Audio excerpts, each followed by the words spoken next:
For those of you who don't know me, I am Brian Poole. I am the Hardware, Advanced Technologies teacher here at National Trail Local Schools, as well as being the Tech Coordinator and the Tech Integration Specialist here for the local school district. I felt like as an initial introduction, I could go in a little bit and let you get a chance to meet me virtually, realizing that we may be in physically meeting each other, but maybe we won't, depending on how the school year and how classes go. So I wanted to set something up to give us an opportunity, you an opportunity to get to know who I am, and hopefully as we follow on with the rest of this, get me an opportunity to know a little bit about who you are. I think it's really important that people know where other people are coming from, a little bit about them, about what makes them tick, because that's kind of a requirement in my mind to understand how to deal with different kinds of people, with expectations and things, so that we have an understanding of who each of us are. So the rest of this today is really to let you know about my class expectations, about rules, about guidelines, and equally to let you know about who I am as a person, to have you have a little bit better way of dealing with me and my own idiosyncrasies. So I guess let's get down to our introduction. Okay, so let's get on with it. We're talking about computer hardware today, and we're going to talk about, I guess, me a little bit, introduce me to you so you have a little idea of who I am at the same time. So we're going to go ahead and talk a little bit about, I guess, that in general.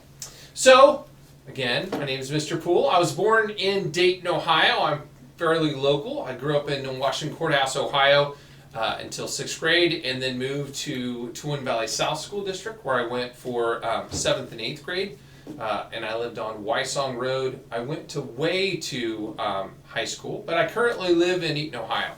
Right now, I have a wife and 4 children. I've been married since 1990. I have 4 sons: Zach, Drew, Joshua, and Luke. Zach is entering the Air Force as a JAG this year. Drew is finishing occupational therapy school at Shawnee State University. Joshua is going to DePaul University in Greencastle, Indiana. And Luke is home with us right now.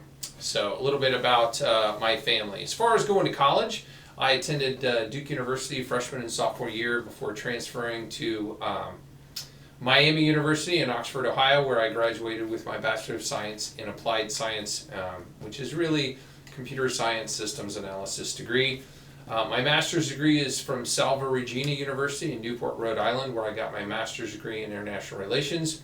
And I've done continuing education as far as being a teacher with University of Dayton, Wright State University, Ashland University, among other continuing education places that I've done.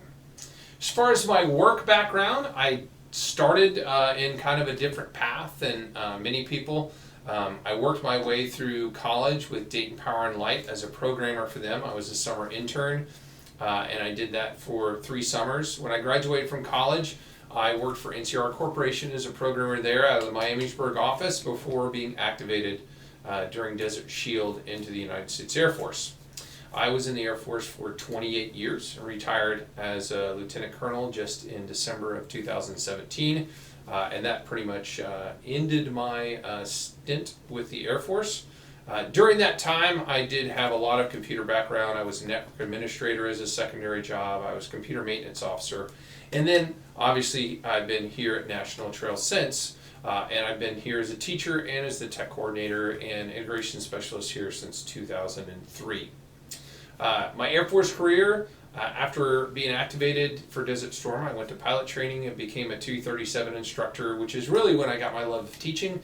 I did that for 4 years in the T-37. That's a 2-seat jet that you see there. The instructor, or I, would be sitting in the right-hand seat, and the students that I taught would be sitting in the left-hand seat, and we also did ground school, obviously, as well.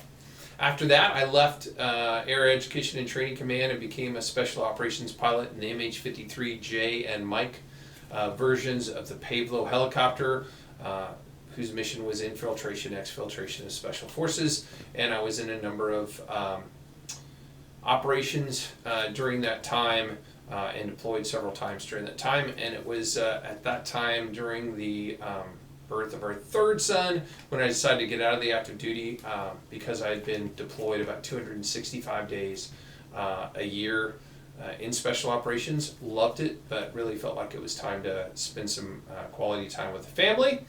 So I got out and got employed by United Airlines, flying the 727 for them out of Chicago. And you can see that stint was relatively short because 9/11 happened and 2,500 pilots got furloughed at the same time, well, in different phases. They furloughed as many as 2,500 pilots. And it was during that time when I stopped flying in 2002 that I got reactivated in the Air Force, flying for Strategic Airlift Command out of Wright-Patterson, flying the C-141. And I was activated during the war for that and was gone a lot. And you can see I did that till 2004, but I said I started working here at 2003. I started working here in August of 2003. Which pretty much coincided with my getting out of the flying business, so I could be here for the school and with students more full time. So I transitioned to a different reserve job working in the Special Projects Office at Wright-Patterson Air Force Base. So I flew that, left there, became a special project manager on various projects ranging from $8 billion to $15 billion, and that's billion with the B.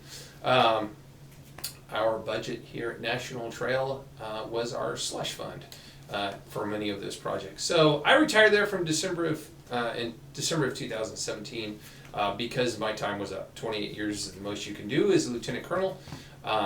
And so that was the end of my military career. So that's a little bit about who I am, a little bit about my background, and I really just bring that up to kind of let you know where I come from a lot of times. And so I do believe this, that part of understanding and dealing with teachers or anyone in life, part of that is understanding who they are and where they're coming from. It's very hard to do, to get really an understanding of other people, and especially for teachers. A lot of times many teachers have 100 students, and getting to know them all is very difficult, but we like to try to do that.